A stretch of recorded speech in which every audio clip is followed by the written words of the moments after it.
കോഴിക്കോട് കൂടരങ്ങിയിൽ 40 വർഷം മുൻപ് നടന്ന കൊലപാതകം തെളിയിച്ച് പോലീസ്. കഴിഞ്ഞ വർഷം വേങ്ങര സ്വദേശി നടത്തിയ വെളിപ്പെടുത്തലിന് പിന്നാലെ നടത്തിയ അന്വേഷണമാണ് കൊലപാതകത്തിന്റെ ചുരുളഴിച്ചത്. കുട്ടിക്കാലത്ത് 2 കൊലപാതകം നടത്തിയെന്നായിരുന്നു മുഹമ്മദ് അലിയുടെ വെളിപ്പെടുത്തൽ.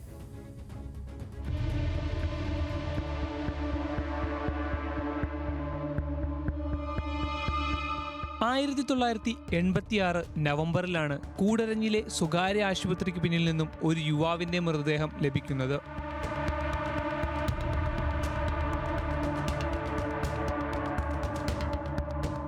മതിയായ തെളിവുകളൊന്നും ലഭിക്കാത്തതിനാൽ അസ്വാഭാവിക മരണത്തിന് കേസെടുത്ത് അന്വേഷണം അവസാനിപ്പിച്ചു.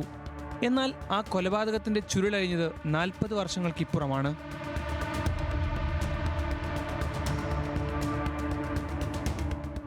കഴിഞ്ഞ വർഷം വേങ്ങര പോലീസ് സ്റ്റേഷനിലെത്തി ആ 53-കാരൻ ആ സത്യം വെളിപ്പെടുത്തി. വർഷങ്ങൾക്ക് മുൻപ് 2 കൊലപാതകങ്ങൾ നടത്തി. ആദ്യം വിശ്വസിക്കാതിരുന്ന പോലീസിനു മുൻപിൽ തെളിവുകൾ നിരത്തിയതോടെ ആ കേസ് നിർണായക ഘട്ടത്തിലേക്ക്.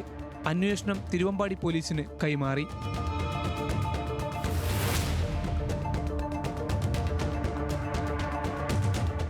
14 വയസ്സിലുണ്ടായ വാക്കുതർക്കം. ആരെന്നുപോലും അറിയാത്ത ഒരാളെ സമീപത്തെ തോട്ടിൽ മുക്കിക്കൊലപ്പെടുത്തിയെന്ന മൊഴിയുടെ അടിസ്ഥാനത്തിൽ അന്വേഷണം ആരംഭിച്ചു. ഒപ്പം 20-ാം വയസ്സിൽ കോഴിക്കോട് വെള്ളയിൽ മറ്റൊരാളെ കൂടി കൊലപ്പെടുത്തിയതായി വെളിപ്പെടുത്തിയിരുന്നു. ആദ്യ കേസിൽ കൊല്ലപ്പെട്ട വ്യക്തിയെ കണ്ടെത്താൻ രേഖാചിത്രം തയ്യാറാക്കി.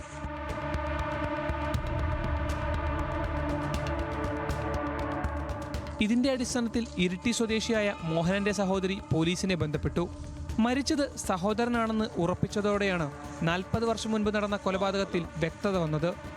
മോഹനന്റെ മൃതദേഹം അന്ന് തന്നെ തിരിച്ചറിഞ്ഞിരുന്നെങ്കിലും അപസ്മാരമുള്ളതിനാൽ വെള്ളക്കെട്ടിൽ വീണ് മരിച്ചതാകാമെന്ന് കരുതി അന്വേഷണം വേണ്ടെന്ന് വെക്കുകയായിരുന്നു. രേഖാചിത്രം കണ്ടതോടെയാണ് വീണ്ടും സംശയം ഉടലെടുത്തത്. അതേസമയം 2ാമത്തെ വെളിപ്പെടുത്തലിൽ കൊല്ലപ്പെട്ടത് ആരെന്ന് ഇതുവരെ കണ്ടെത്താനായിട്ടില്ല.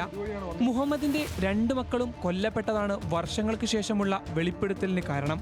കേസിൽ നേരത്തെ മുഹമ്മദിന്റെ അറസ്റ്റ് രേഖപ്പെടുത്തി വിട്ടയച്ചതിനാൽ ഇനി അറസ്റ്റ് ഉണ്ടാകില്ല. ന്യൂസ് മലയാളം, കോഴിക്കോട്.